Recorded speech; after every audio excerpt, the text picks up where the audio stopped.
Amen, amen. Hey, good morning.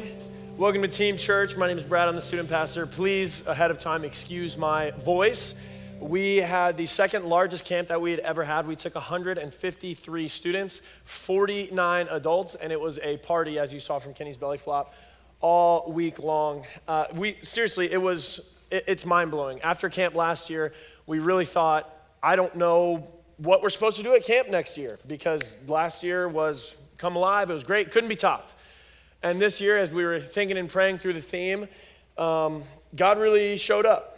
I don't know if you guys have seen the youth of the world today. If you have middle schoolers or high schoolers, you can probably pick up on a lot of what is going on in their lives. And I feel like really now more than ever, the students in the world need some freedom. Really need some freedom. And I'll come back to that in a minute. But again, last year was Come Alive, where we looked at the story of Lazarus, of Jesus raising Lazarus out of the grave. And we talked about how only Jesus can make us come alive. And the theme last year was so awesome, and so many people resonated with it.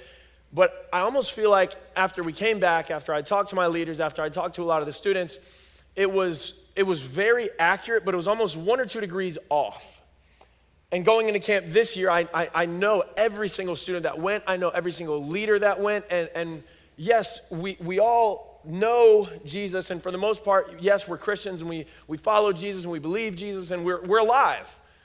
And of course, we can still learn some things from the story. But more than anything, I look out on Wednesdays, I look out on Sundays, and I see so many students who yes, know Jesus, who yes, come to church, but then whenever school rolls around, whenever they're back in their friend groups, we see them living a life that is not free.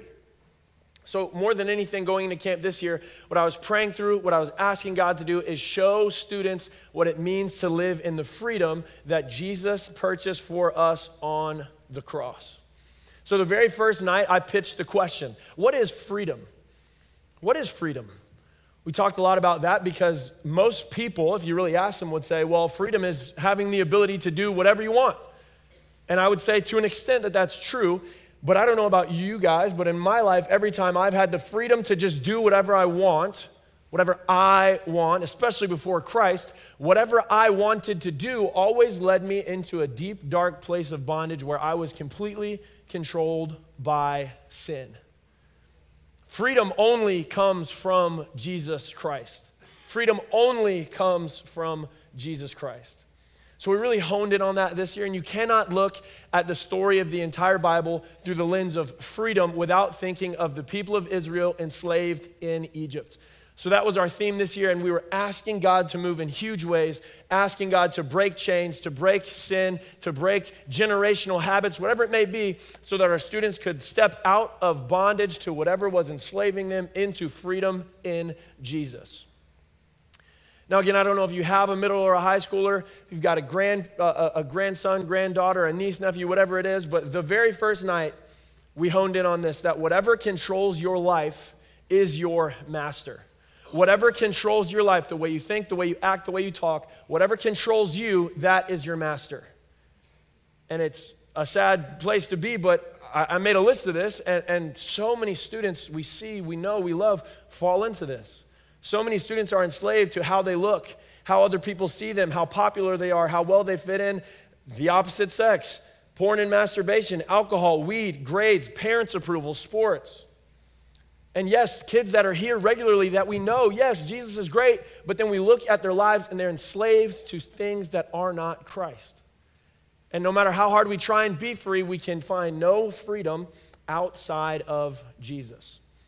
One of the coolest things about the story of the Exodus, Israel being enslaved in Egypt, that is the Old Testament message of the gospel. You know, yes, we have the Bible, it is finished, it is all canonized, and we can look at the story and we can read any single part of the story and we know how it ends. And in the end, yes, we win. Jesus is bigger, he's stronger, and we win at the end of the day.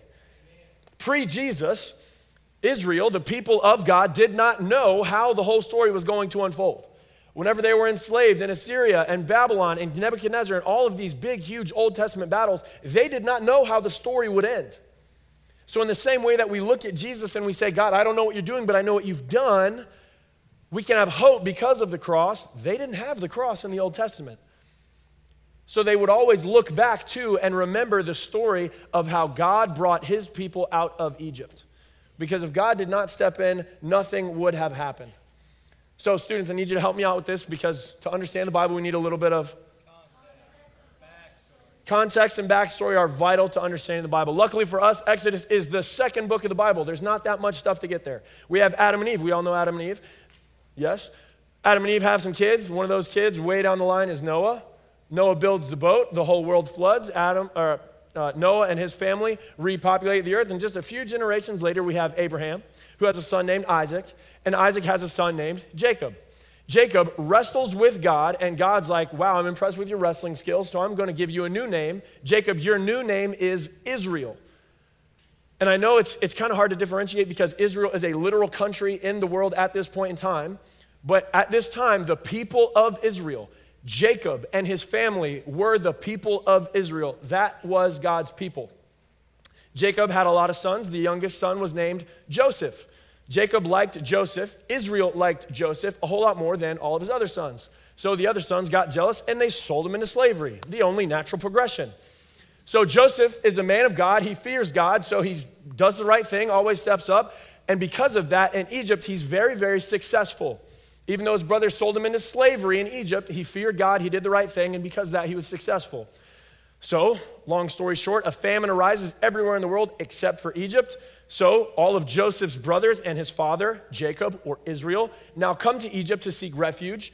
Joseph is there. They don't recognize Joseph. Joseph says, hey, you guys tried to harm me, but what you meant for evil, God meant for good. And everything is happy-go-lucky. Israel, the people of Israel, Jacob, they're all in Egypt. Everything's great.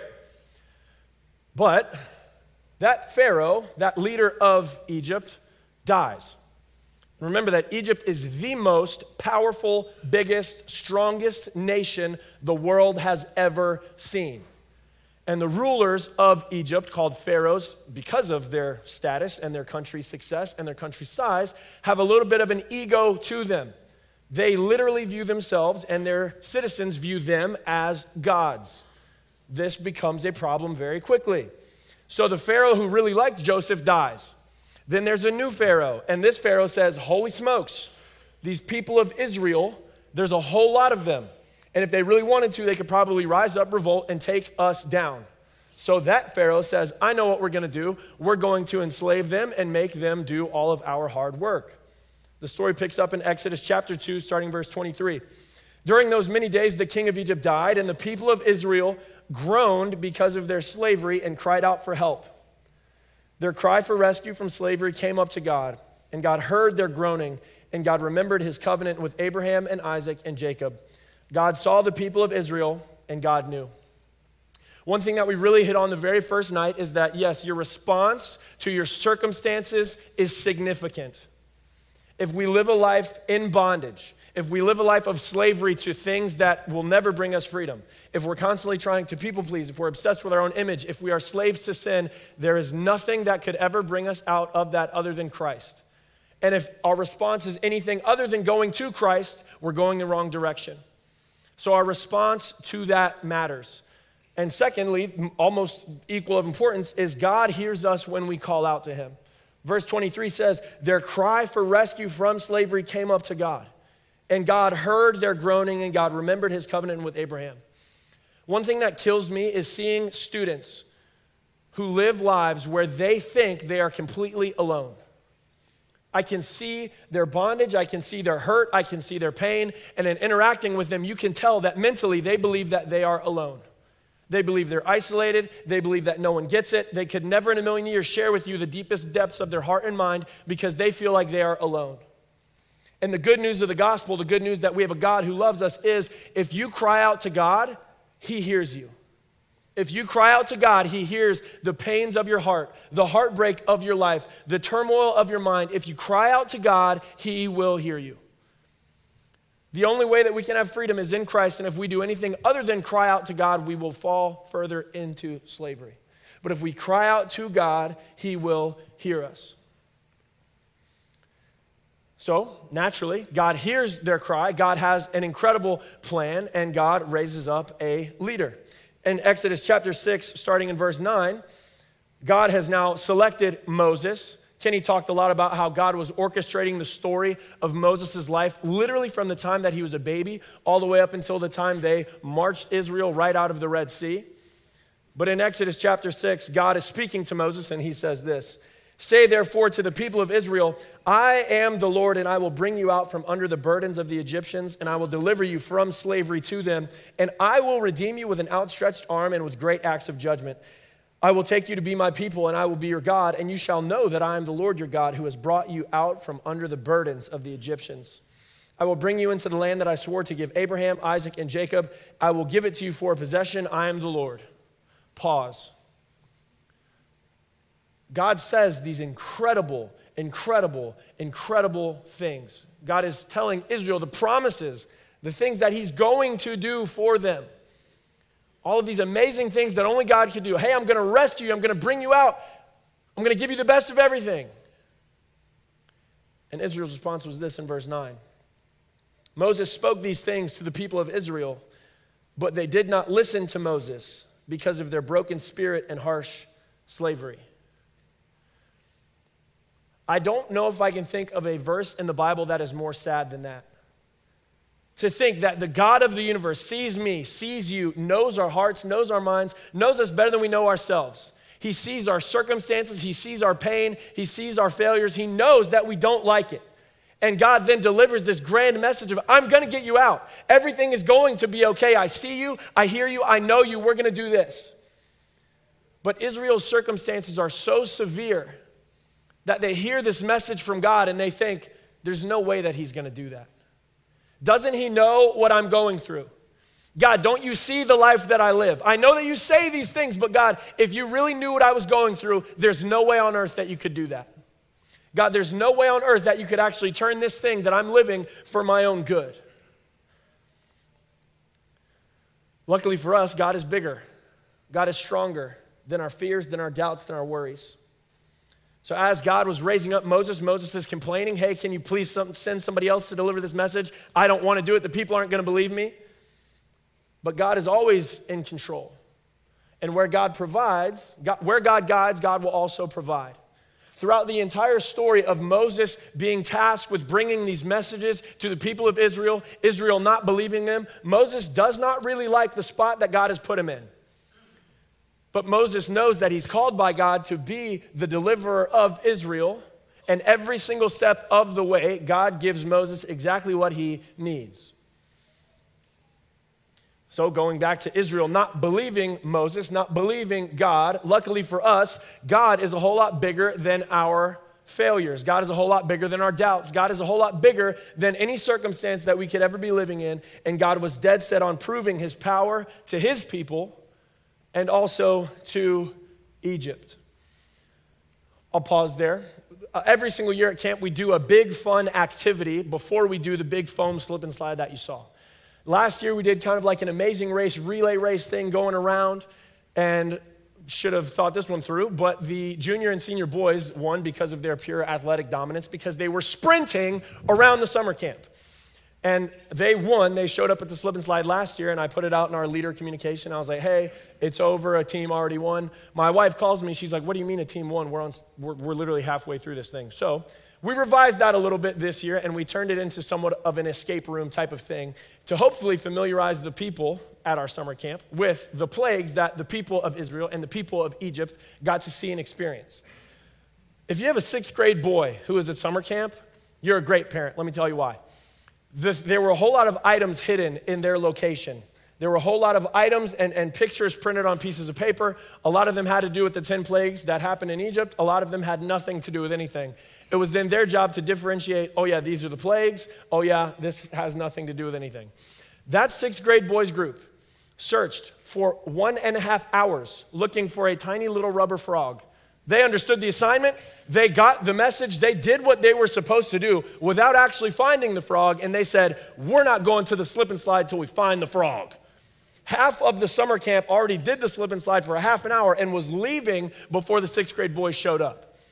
So if you have a 6th grade boy in the room, good job on teaching them persistence. I actually gave their team points for that because they refused to give up until they found the frog. They never found the frog.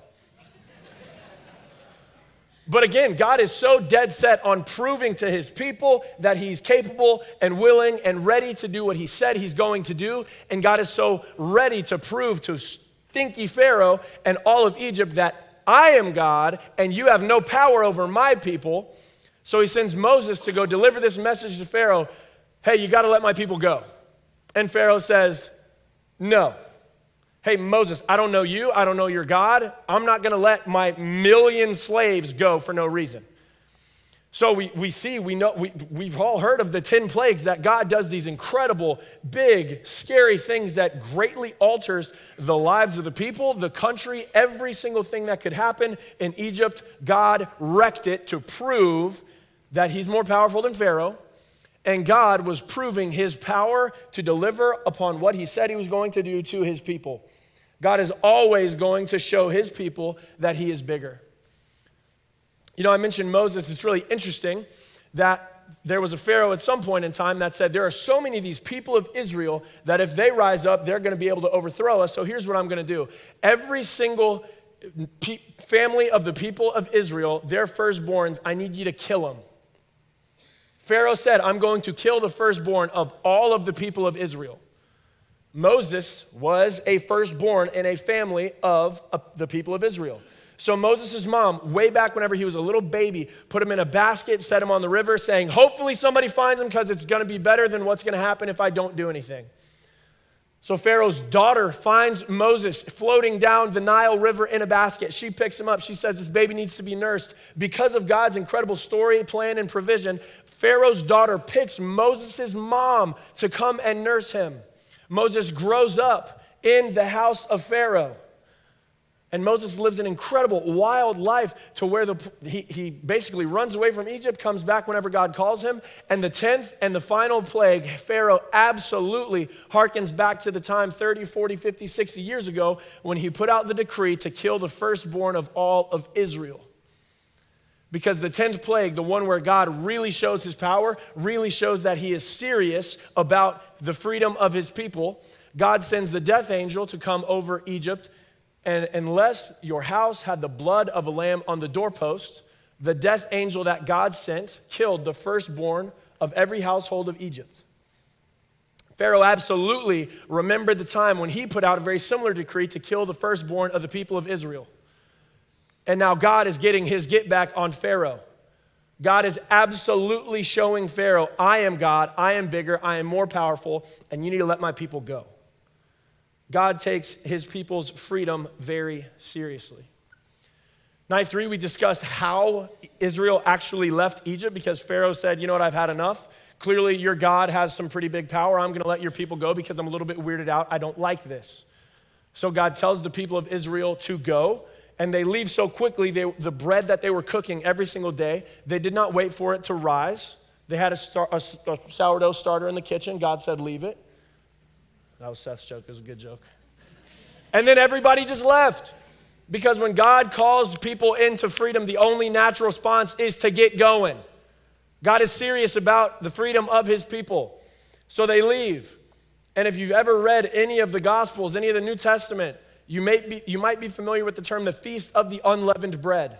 This is, again, the people of Israel remembering, honoring, and hearkening back to the time that God freed them from Egypt. God takes freedom seriously, and God commanded the people of Israel to always remember the time that he led them out of slavery into the promised land with the Feast of the Unleavened Bread. They got out quickly. So night 3 kind of camps over, right? Israel was enslaved. God did a whole bunch of scary stuff to Pharaoh. Night 3, they're gone. And then it's kind of ironic, night 4 and night 1 are almost eerily similar because yes, we know God, we believe God, we love God, and we're free.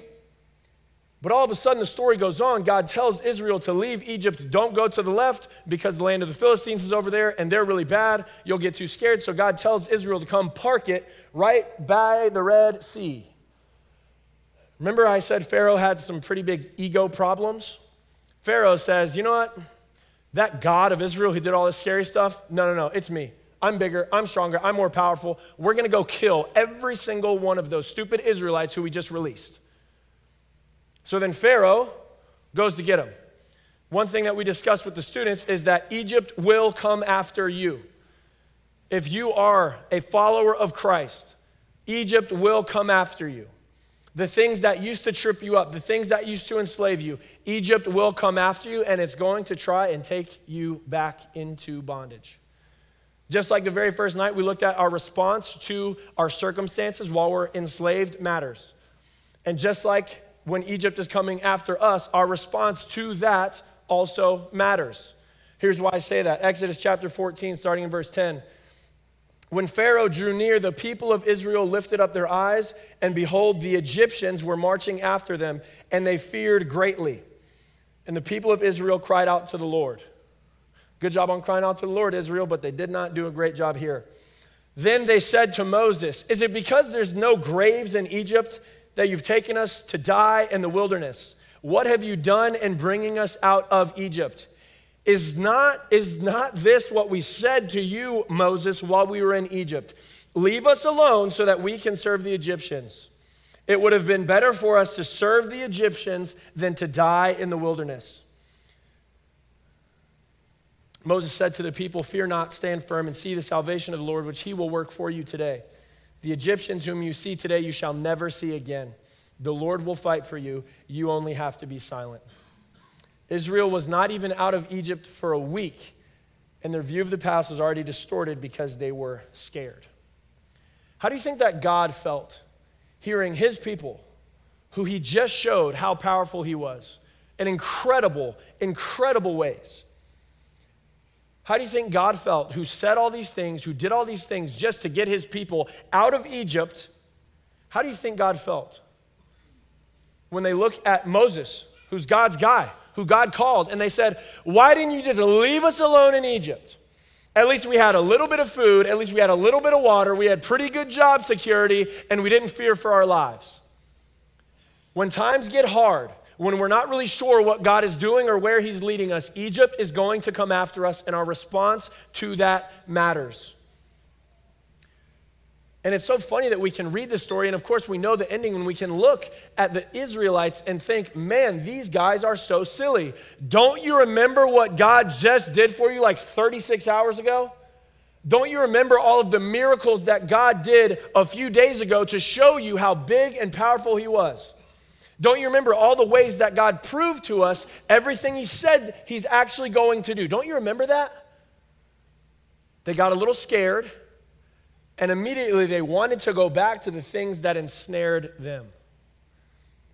Hey, Jesus, thanks for dying on the cross for my sins and making me free. I don't really understand where you're leading me right now. I don't really understand what's going on. It's a little scary, so I'm going to go back to my slavery and my sins and my chains because it's a little bit more comfortable. Being free requires a little bit of trust. Being free requires a little bit of courage because you're not always going to understand where God is leading you or what he's doing, but I can assure you that being free in Christ is better than being a slave to anything else in the entire world. Thankfully, the story does not end there because God, again, time and time again, is always set on showing his people that he is true, that he is bigger, he is more powerful, and he will always do what he said he's going to do. The story continues in Exodus 14.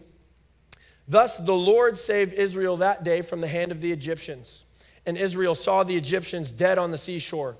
Israel then saw the great power that the Lord used against the Egyptians, so the people feared the Lord, and they believed in the Lord and in his servant Moses.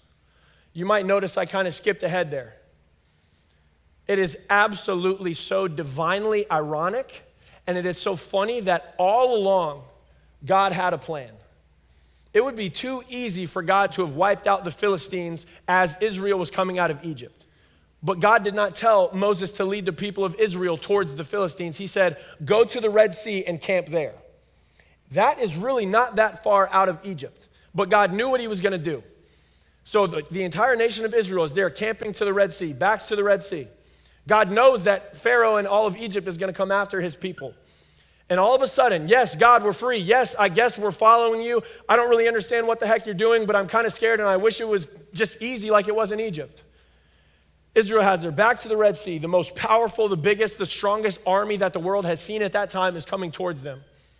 And they cry out and they say, hey, Moses, what are we supposed to do here, bro? But God is so faithful to prove his power to his people that he looks at Moses and says, hold out your staff. God splits the Red Sea. All of Israel walks straight through the Red Sea. As the Egyptians are pursuing them, Moses pulls the staff back. The entire Egyptian army is killed in an instant, and God once again proves his power over everything on earth, and God once again proves to his people that he will do what he says he's going to do. I don't know about you guys, but I said this to the students. I'm really glad that God's provision in my life does not depend on my ability to see and understand what he's doing. What's so cool about this, in ancient Hebrew culture, in ancient Hebrew mythology, the thing that the nation of Israel was the most afraid of in the entire world was water. They're not necessarily flat earthers, but the way that they believed the layout of the world was that the underworld, Hades, Sheol, was underneath water.